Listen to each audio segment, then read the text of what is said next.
Now we will be able to open this up, whether it's in energy, water, construction of roads, railways, mines. These are all industries that are going to be opened up to European and hopefully American businesses to go in and help the people create an industry, which means creating jobs in the region, but also U.S. jobs for Americans and American companies. The last thing I'll say before we turn it over to Jared, the people of Serbia and the people of Kosovo are ecstatic about this agreement and are very thankful that there was an outside administration to look at this situation and not do the typical political thing. If we would have done the typical political thing and listened to all of the really smart people at NGOs and think tanks here in Washington, D.C., we would not have this agreement. Take just a quick look at the criticism and the lead up to this of what we should have been talking about and what we weren't talking about. It's all been squarely in the same old political dialogue that was stuck, and I'm really thankful that President Trump challenged us to say, think differently, think from an outsider's perspective, and that was the key to the whole thing. So I really urge you to look at the details and see, and talk to the leaders in Kosovo and Serbia. Ask them how this came about. Ask them how the process went. And I think you'll see that this outsider perspective of doing things differently is what worked. Thank you, Ambassador Grenell, an incredible job working through this historic agreement, and Ambassador O'Brien. This is just another chapter that this administration has been able to write towards making the world a safer and more peaceful place. President Trump, when he ran for politics, was not a politician. He sees things through a prism that not a lot of politicians look through, which is, how can I truly do things that will make people's lives better, make people find common interests and opportunities, and figure out ways to resolve conflicts that, quite frankly, politicians have allowed to go on for far too long. Today's breakthrough really is historic, and we have had so many historic things this week that we shouldn't be minimizing the significance of all the different things that happened. I started the week with Ambassador O'Brien in Jerusalem, where we met with the Prime Minister, and then took the first ever commercial flight from Israel to United Arab Emirates. We broke that barrier, which brought a lot of hope to the Middle East. And for the last years, I've been listening to a lot of people tell us in the administration all of the things we were doing wrong while we were looking at this the wrong way. And what the president's done is he's reversed now 20 years of bad foreign policy in the Middle East, where we've allowed our country to get trapped in a lot of these wars that, quite frankly, don't do much for our country. We have to make sure that we're keeping our country safe, and we need to figure out how we can get people in the Middle East and in Europe to get along, so that we can spend our resources and our treasure on building up our countries and building up our cities and helping our citizens. And what you've seen through President Trump's first 3.5 years is he's trying to end a lot of these endless wars. He's making peace agreements. He's bringing people together, and he's bringing our troops back home to America, while figuring out how to get along with different countries and reducing the foreign threats that we have. Second, this week, obviously, we were in Saudi Arabia, and then Saudi Arabia announced the historic opening of their airspace, which, again, brings people in the Middle East closer together. And then yesterday, Bahrain announced the same thing, that they'll be opening up their airspace, which, again, will allow flights and better commerce and interaction between peoples to happen in the Middle East in a much quicker way. Today, we announced another normalization with Israel, which, quite frankly, a lot of the divide between the anti-Semitism that we have in the world, the terrorism we have in the world, comes from the notion that people are divided, and leaders will exploit divisions and religious differences to try and keep people divided, to cause conflict, often to maintain power for themselves that they mask in an ideological way. This breakthrough, again, brings people closer and shows people in the world that anything is possible if we push for it. And again, fundamentally, President Trump believes that no matter who you are, no matter where you're from, no matter what country you're in, all people want the same thing, which is they want the opportunity to live freely, live better lives, have economic opportunity, and live in peace. And today, again, is another historic step forward that politicians have spoken about for decades but haven't been able to deliver on. And it's another victory for this administration and really for the world. And so I want to give my congratulations to the people of Serbia and the people of Kosovo, and to the people of Europe, and also to the people of Israel, who will reap tremendous benefits from this agreement. So thank you. Ambassador O'Brien, the U.S. government determined that Russians are seeking to, quote, undermine faith in the electoral process by spreading disinformation about the accuracy of voter data for expanded vote by mail. And President Trump has also said that states' voter data is not accurate, and he's telling people to not trust that their mail-in ballots are counted. So is the president helping Russia spread disinformation? Well, I think what we have when it comes to elections and what the intelligence community has made very clear is that first you have China, which has the most massive program to influence the United States politically. You have Iran and you have Russia. These are all three adversary countries that are seeking to disrupt our elections. Some of them prefer Biden. Some people say some of them prefer the president. My position is it doesn't matter what these countries want, that any country that attempts to interfere with free and fair elections in the United States has to be stopped. We've taken unprecedented action. The president has taken unprecedented action in funding the hardening of our election infrastructure, whether it's cyber or otherwise. Obviously, there are tremendous concerns about mail-in ballots. In the news every night, there seems to be another picture of some apartment building in some city with thousands of ballots stacked up in the foyer of the apartment building or that sort of thing. So I think there are concerns about mail-in ballots. I think that those concerns are very different than being concerned about foreign adversaries trying to influence our elections. And we've made it a red line. We've made it very clear to the Chinese, to the Russians, to the Iranians, and others that haven't been publicly disclosed, that anyone who tries to anyone that attempts to interfere with American elections will face extraordinary consequences. But Russia said I'm sorry. Ambassador O'Brien, a question on Serbia and Kosovo, then I just have a follow-up on that. In terms of the two parties agreeing to freeze the recognition and de-recognition campaigns, how long will that last, and how important is it to the administration that Serbia recognize Kosovo's independence? So I think it's a year freeze. So that the idea of that freeze is to give the parties time to negotiate some of the political issues that are between them. And our European partners, there's a European special envoy, Mr. Lajcek, who's involved in those talks. We're going to be supporting the Europeans in those political talks. There are a lot of issues involved there, whether it's EU membership or mutual recognition. So there are a number of issues that the Serbs and Kosovars will address. We'll support the Europeans as they address those issues. What we wanted to do in this agreement was create some breathing space for the parties to engage in those without the back and forth campaign of recognition and de-recognition.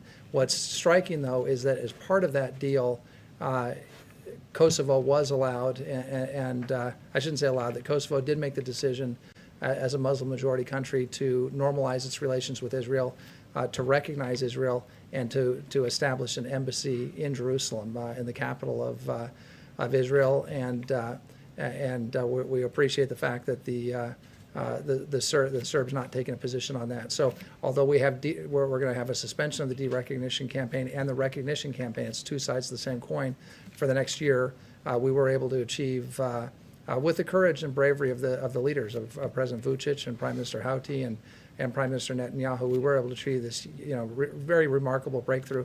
Again, the second time in now a month. It took, I think, 40 years to have two Muslim majority countries recognize Israel. Now we've had two Muslim majority countries recognize Israel in less than a month.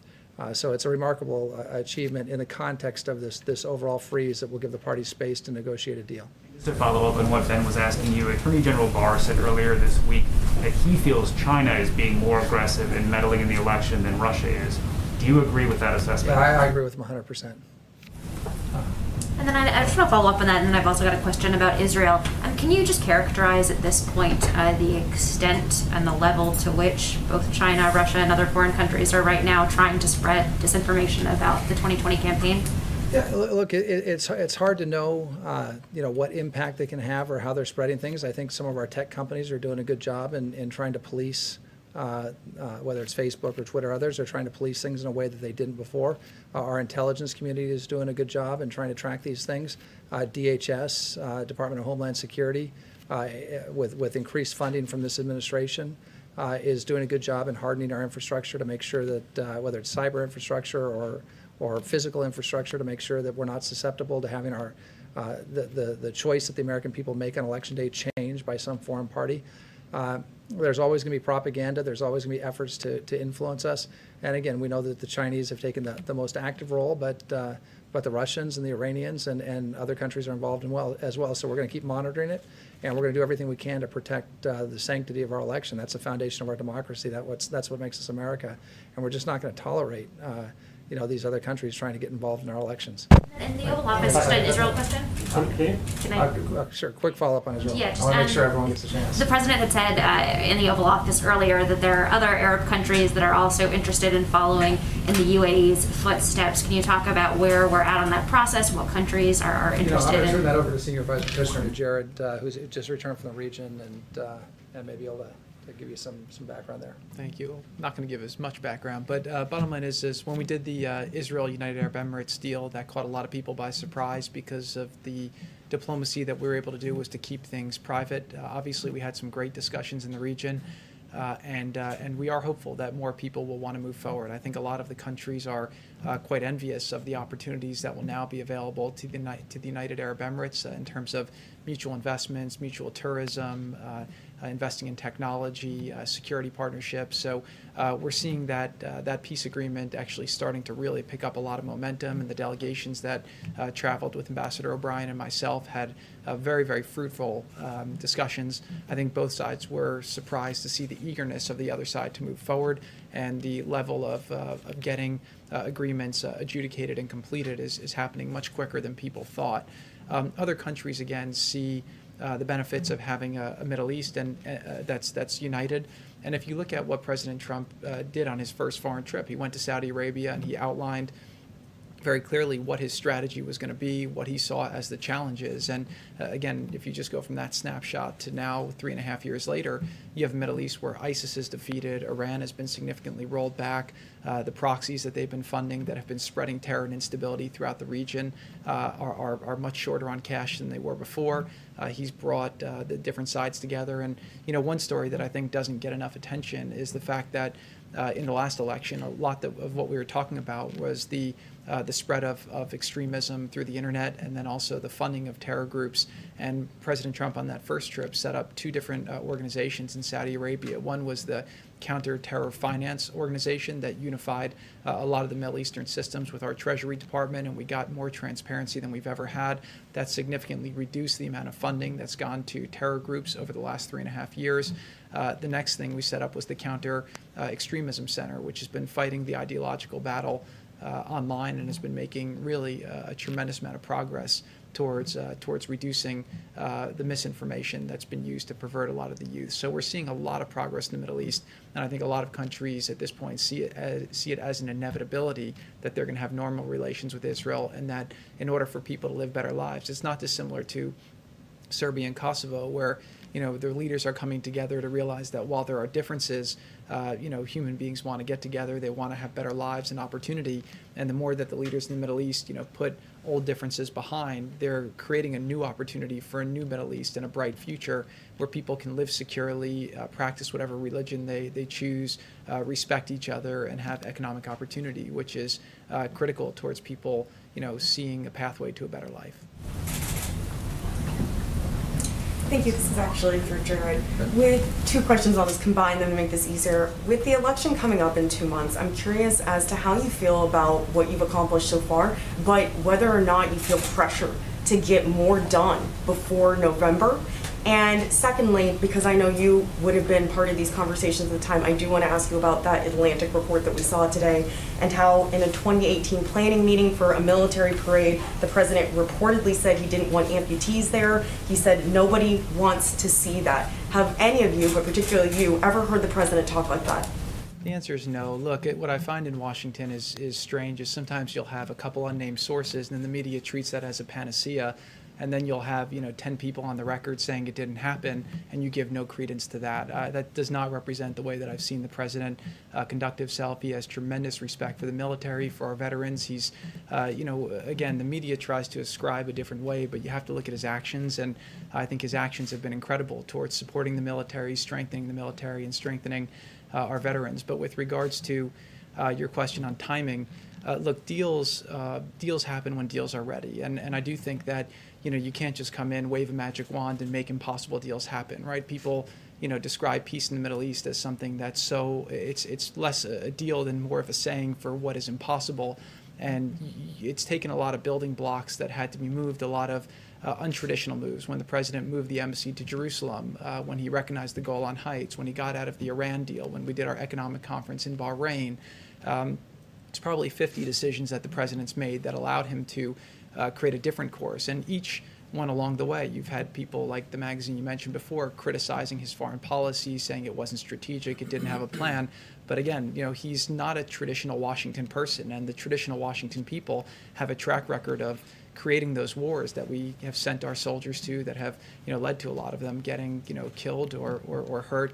And President Trump's been ending those wars and bringing his soldiers back home. And so I would say deals happen when deals are ready. And the deal that you saw last week had nothing to do with the election. It had everything to do with the fact that it's time for the president to start harvesting some of the accomplishments that he spent years building the foundation in order to achieve. And what I would say too is that if you look at the world, foreign policy is a big chess game, and you have a lot of pieces all over the board in different places. And the president's been masterful with the way that he's built different relationships, taken some pieces off the board, created different issues in other places. And I think that he set the board up very, very well now to have continued successes in the years ahead. So obviously the voters will decide whether they give President Trump 4 more years. But if they do give him 4 more years, I think you'll see that Iran is in a much weaker position than they were 4 years ago. North Korea, we've had obviously a much better situation they had 4 years ago. Venezuela's in a different situation. The Middle East went from a place that, again, when President Trump got in, Libya was a mess, Syria was a mess, Yemen was a mess, all of our allies felt alienated, Iraq was a mess, and you see a much different Middle East today than we had 3.5 years ago. And that's not an accident. That's because President Trump has had a good strategy, and he's worked very hard to manifest that. So now we're starting to see some of the fruits from his labor, but I do believe that we'll see even more and more of that as time goes on. So we're set up for more successes, hopefully in the weeks ahead, the months ahead, but definitely in the years ahead, to take President Trump's America First foreign policy, where he's making trade deals for the first time that are endorsed by our workers and our labor unions, that are bringing jobs back home. He's representing our farmers, he's representing our ranchers, he's representing our manufacturers, and he's also ending these endless wars and figuring out how to bring our soldiers home and fighting the threats from overseas so that Americans can prosper here at home. Let me just weigh in for 1 second on your last question about the Atlantic article, which I thought was really a sad article for any magazine to have published. And while I wasn't in the meeting that's described there, I've worked for this president for 2.5 years, first as a hostage envoy and for the last year as national security advisor. In both those jobs, I've had to meet extensively with the president on military issues, whether it's a hostage rescue mission or how we're going to deploy our troops around the world. Look, in my current job, I have the sad duty of having to call him sometimes in the middle of the night if we lose a soldier, sailor, airman, or Marine in combat, which fortunately hasn't happened since February, or in a training accident. We've had some of those recently. And I can tell you how hard those calls are for me to make, but also for the president to receive. I've spent a bunch of time with the president on numerous trips to Dover, and seeing how he's been with the families of our fallen heroes for those dignified transfers. And I can tell you that's the toughest job any president has, is to go up to Dover and bring our fallen heroes home and mourn with their families and grieve with their families and comfort their families. And I think if you talk to any of them who had been there for the transfers when the president's been there, I've seen him send me to Dover. I've got, when he couldn't go because of scheduling issues or him being overseas, and asking me to represent him there. I've been with him at Walter Reed, where we've seen our wounded heroes, and the interaction between the president and our wounded heroes at Walter Reed is something that's pretty incredible to see. I can tell you when we discuss options, and sometimes we have to discuss military options for some of the foreign policy and national security issues that we face, the president will ask me, is there a way that we can do this without sending U.S. soldiers or sailors or Marines or airmen into harm's way? If we have to send them into harm's way, and it's going to be a tough situation, like the Baghdadi raid, for example, how do we make sure we protect them to the maximum extent available? And if that means putting 3 or 4 levels of air power over them, it means doing that. And the president is unstinting in what he's willing to provide to our troops. He's funded the military so that we can give them every tool necessary to accomplish our missions and come home safely. So I think if you talk to any of us who work at the NSC, any of us who've worn the uniform before, whether it's Keith Kellogg or Matt Pottinger or myself or Mark Milley over at the Pentagon or those that spend a lot of time with the president, especially when military matters are discussed, when our current military personnel, our troops are discussed, our veterans are discussed, you're not going to find anybody who's more sympathetic to their situation than the President of the United States. So I don't believe a word of what was in the Atlantic article because I've had 2.5 years of working side by side with the President. I've never seen anything like that, and I thought it was pretty disappointing that some magazine would write that. Ambassador O'Brien, on the topic of service members, first thanks to all 3 of you for hosting this. Is the U.S. going to respond to Russia's recent aggression toward U.S. forces in Syria? Yeah, so one of the things that we do constantly is we respond to forces. We're operational security, OPSEC, is critical to us anywhere our soldiers, sailors, airmen, or Marine operate, whether it's in a maritime environment, on land, in the air. And we do see aggressive behavior from the Russians. We've seen that with some of the intercepts that we've seen. We've seen it over the past couple of years and how they've interacted with our naval vessels. We've seen it in this current, in the current situation with the patrols coming across each other. But I can tell you that American forces have rules of engagement designed to protect them, to allow them to defend themselves. There was an unfortunate incident when Russians, purportedly Russian mercenaries, attempted to overrun one of our forward operating bases in Syria a couple of years ago. That didn't end too well for them, and because again, President Trump gave our soldiers in that instance the ability to defend themselves, with air power, with long-range fires, with their own resources. So, we're going to make sure that everywhere we operate, whether it's operating a place that's in close proximity to the Russians, to any other adversary, that the men and women in uniform will be able to defend themselves and protect themselves. Has that warning been communicated to the Russian government? It's been communicated to them very clearly. By you or by the president? It's been communicated at the appropriate level. And to whom was it in Russia specifically? I'm not going to get into those details because we want to have those channels open, but they've received a very strong message. Thank you. Thanks, Ambassador O'Brien. I wanted to follow with a couple on China. I'm wondering what specifically you're seeing from China that makes you believe that they have a bigger or harder working electoral interference operation than Russia or other countries, and then based on that, or the litany of other concerns that you've described about China, if you could kind of tell us the status of efforts by the administration to either go after Chinese firms or imports or diplomatic issues with China. Yeah, so let me talk about the China situation overall. So probably the biggest failure of American foreign policy over the past 40 years is how we've dealt with China. There was this mantra that somehow as China became richer, as we turned a blind eye to Chinese malign activity, whether it's stealing our IP or engaging in unfair trade practices or bullying its neighbors, if we just turned about bullying its own people at Tiananmen Square, if we would turn the other cheek, turn a blind eye, that China would become richer. As it became richer and the middle class in China grew, they'd become more like us. We always want to believe that everyone wants to become like us, that they become more Western, more democratic. In fact, all the opposite occurred. China's human rights violations have gotten worse and worse over the years, whether it's the Uyghurs or religious minorities or their neighbors, the people who enjoyed democracy in Hong Kong until just recently, the bullying of Taiwan.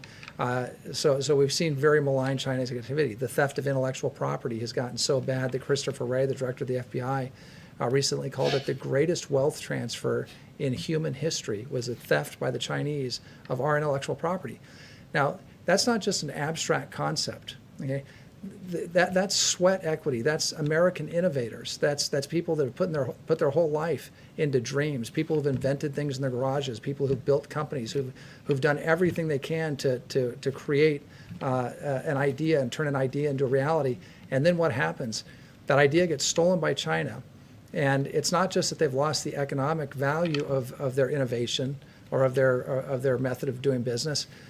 The Chinese have taken it, sometimes using slave labor, but using cheaper labor, often manufacture products that compete at a lower price, and then put the original person who invented the technology out of business, and then kill the industry for the United States, and whole industries go to China, whole manufacturing plants go to China.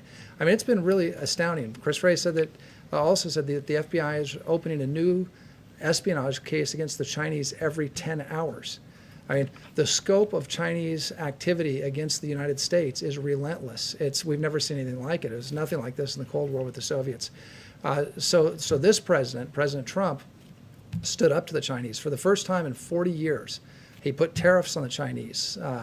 We had a phase one trade deal that partially addressed some of the unfair trade practices and was a huge step in the right direction. But as soon as that was signed, we ended up with the president calls it the China plague, or the COVID outbreak here, which made that somewhat irrelevant because of the tremendous losses we suffered. Again, because the Chinese wouldn't share the virus samples with us early, wouldn't let CDC doctors come into China early to investigate, wouldn't let WHO doctors come into China to investigate, wouldn't restrict travel from China to overseas, especially to Europe, when they were restricting travel within China. So again, well, look, when it comes to the election, everything that they're doing across the board, whether it's political influence through the Confucius Institutes, whether it's them trying to influence business leaders by saying, if you don't support us in the U.S., your companies won't have opportunities in China, and convey that to your governors and convey that to your political leaders. The massive, and I'm not going to go into all the intelligence, but the massive activities of the Chinese in the cyber realm, it's really an extraordinary thing that we're facing. And again, this is the first president that stood up to the Chinese. I hope he's not going to be the last president who stands up to the Chinese.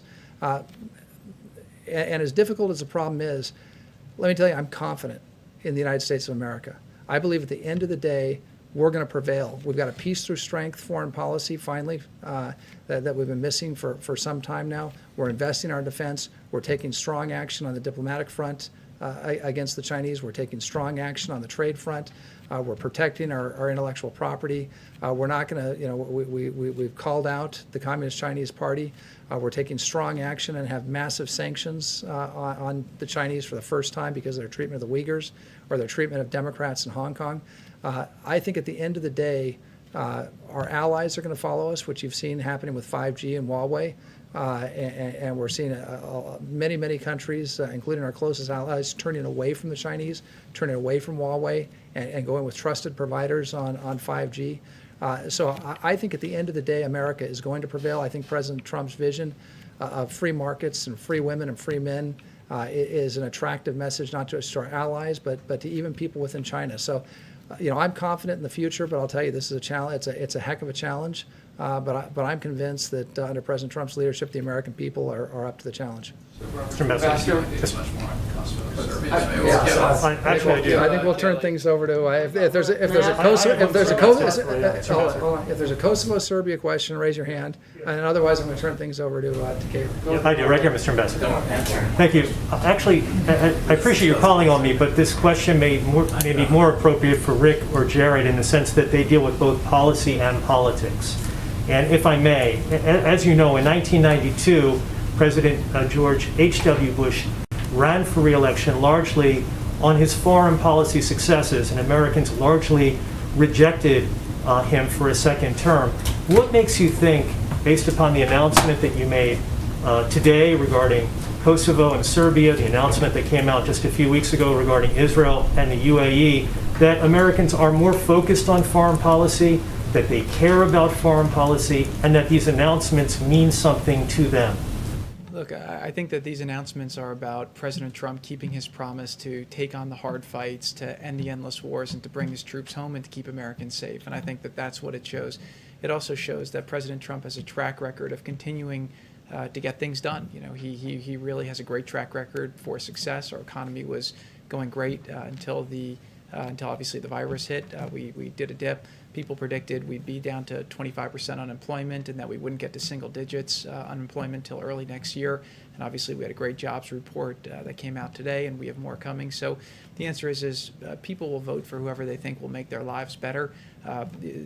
President Trump just happens to be doing a great job at foreign policy, delivering a lot of wins that had previously plagued the last administrations, and quite frankly, the last administrations that had a lot of mistakes and a lot of adventurism that got us into these tough situations in these regions. And today's agreement and all the success this week just shows again that President Trump is getting things done and keeping Americans safe and keeping his promise to the American people. So, but he's not running on his foreign policy. He's running on his track record as the president who built the greatest economy in our country, and somebody who's going to keep Americans safe and continue to get things done for him. Question for Ambassador Grenell. Another follow-up question for Kosovo, please. Ambassador Grenell, clearly you were effective here as the special envoy to these talks between Serbia and Kosovo. But I wanted to ask you about another initiative you led. Last year, you kicked off the Trump administration push to decriminalize homosexuality. Yeah, I'm going to just talk about Kosovo and Serbia. I don't know if you can find it on a map, but this is atrocious. I have to tell you guys, you might be too young to understand what this issue is about. Maybe the older journalists should step up and say, this is a big deal. This is a big issue. I'm astounded at what happens in Washington, D.C., and especially in this room. I got to tell you, get substantive. Maybe it's too complicated of an issue for you all. Rick, respectfully, this is the first time we've had the opportunity to speak with these individuals. Okay, but today's about questions to Kosovo and address. Serbia. Let's take a little time and talk about this 21-year issue, Peter. I mean, 21-year issue. We're getting the same questions that are all politics. You guys don't understand what's happening outside of Washington, D.C. People aren't listening to you anymore. It's really a crisis in journalism. And I think it's because people are too young to understand issues like Kosovo and Serbia. Can I ask How about a Rick substantive Constantine, question? please? I don't think any of us came here for a lecture about our questioning. Okay, well, I didn't come But the here question to I not would like talk to about ask anything you, about Kosovo the and question Serbia. I would like to ask you is it accurate to say that it's full economic normalization? There was some ambiguity as to whether that is what the deal is about. And What do you mean by full? well, that's the question for you. No, it's a question for you. What's your definition of full? This is economic normalization for whatever the two parties could bring together. A whole bunch on rail, a whole bunch on water, a whole bunch on different industries. So more accurate to say working towards economic normalization, is that fair? No, I think it's incredible economic normalization. Air, rail, motor, opening borders, a whole bunch of industries. So, again, I don't know what's missing, and I defer to you to say wasn't the one who negotiated what's it. outside of economic normalization that's not included here. You tell me. Genuinely asking so that we can write our stories accurately. Yeah. Do we say that they I would have say achieved it's an economic normalization deal? What's And changed then- from, a few months ago when they pulled down the tariffs to today? What is the substantive Have you read difference? the agreement? You haven't put the agreement out. It's out. A whole bunch has changed since the dropping of the tariffs. The tariffs were the political sticking point of why we couldn't have the parties come together. The Serb side was not going to even start negotiations when there's a 100% tariff from the So what's Kosovars. the substantive thing that changed today? There's a What is? There's a whole bunch of stuff that changed today in terms of economic development, in terms of identification for even some political problems that are going to be resolved. I would really refer you to look at the entire agreement. One sticking point that has been for a long time something that the two sides couldn't agree on was the recognition of diplomas. If you were trained as a nurse in Serbia and your degree was from a Serbian university, you couldn't get a job in Kosovo because you weren't qualified. You didn't have the proper certificate. That now with this agreement goes away. I think that's economic normalization for people who have certificates in dental hygiene, in pharmacies, pharmaceutical experts. There are a whole bunch of people who could not work simply because they didn't have the proper career credentials. And this agreement completely will recognize all diplomas from universities from either side. I'll give you one more example. American companies were telling us they were pulling out, like rental car companies. Because if you rented a car in Kosovo, you couldn't drive over the border. You couldn't leave. So people who were wanting to go for tourist purposes or to visit the region or to try to do business deals, they couldn't actually leave with that rental car. And so we had American businesses beginning to pull back to say it just doesn't make sense. The Europeans were complaining just as much. There was a perceived conflict. And I think what we have now with this historic air agreement, rail agreement, motor agreement, all of the things that they've committed to implement will create normalized commerce. And that is something that has never been tried. We have been stuck on literally verbs and symbolism in terms of negotiations on the politics. And we're going to try something new. The president of Serbia said today to local reporters that, I can read the quote, "We have made a bilateral agreement with the U.S., not Kosovo." Can you clarify what that means? Yeah, well, first of all, I would never try to clarify what President Vučić means when he's talking to the Serbian press. I can tell you what he said inside the Oval Office, which was that this was a historic agreement to normalize the region. He talked about the mini Schengen zone, which is now going to be an economic region. So I think it might have been lost in translation a little bit, but make no mistake that the agreement that they signed is definitely an agreement to expand commerce in the region. And there's no question that when you look at diplomas, for instance, or the one-year freeze on the recognition and derecognition, on even the rail agreement, there's a U.S. Department of Energy study that will take place on a lake that is largely in Kosovo. A portion is in Serbia. We're going to do a feasibility study to figure out what kind of jobs can be created in around the water. There's no question that that's a shared agreement. Did they sign an agreement with each other, or did they sign an agreement with the United States? They signed an agreement to work with each other. They didn't. They did not sign with the United States. We're not a signature. President Trump signed something. We watched him. Yeah, correct. What did he sign? What did he sign? He signed a, how would you describe it, basically a letter acknowledging that they are going to work together and do this agreement. Maybe it's easiest to ask this way. Can you just lay out very specifically what each gentleman signed today? What was that? They both signed agreements to work together to normalize their economic and commerce relationship. The agreements are not the same, right? For They both are sides. 99.9% the same, but of course there's one point that's different at the very bottom, which is that Serbia is going to move its embassy by July of next year. That's on the Serbian agreement. And for Kosovo, their last point, everything is identical to the last point. The last point for Kosovo is that they have a mutual recognition with Israel. And the infamous item 10 they were mentioning yesterday, that's taken out, right?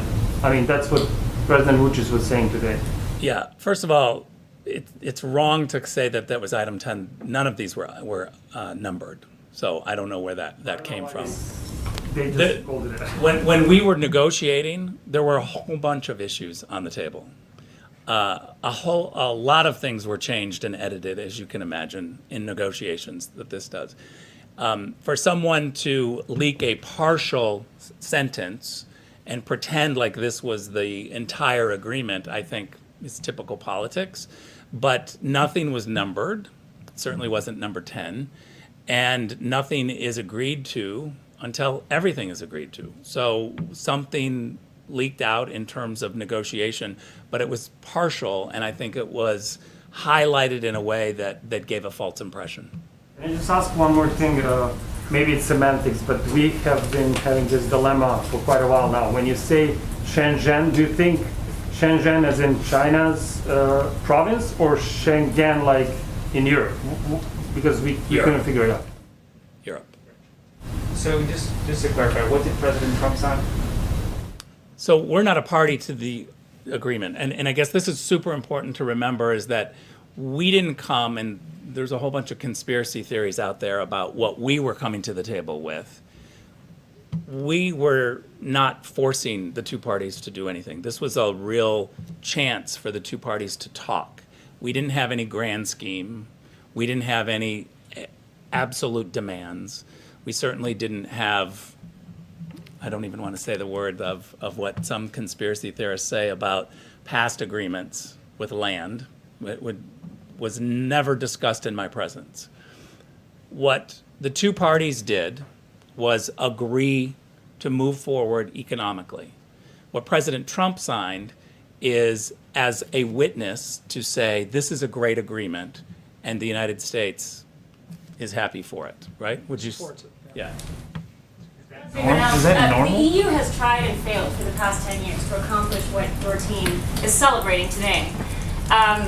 How confident, candidly, all of you, how confident are you that leadership in the EU, leadership around the world is looking at this as a template for success? Or is it going to take a whole generation of new leadership in order to kind of study what you have accomplished here and in the Middle East? So I really have to own this to say I think we all failed for the last 10 years. I wouldn't just put this on the Europeans. I would say that it's the establishment foreign policy thinking that has failed, both in Europe and here, Berlin, Paris, London, Washington, D.C. We had great support from the French and from the Germans to try this new way of economic development. And let's also be very clear, the Europeans have a lot of economic development that they can do, and they will do. The team is meeting on Monday in Brussels, and so there's a whole new aspect to this. And let me also just say on the question on this item 10, one of the reasons why we were willing to not talk about it here was because it's on the agenda Monday in Europe. And we're trying to team this with the Europeans to say, what can you do, what can we do to kind of move this forward?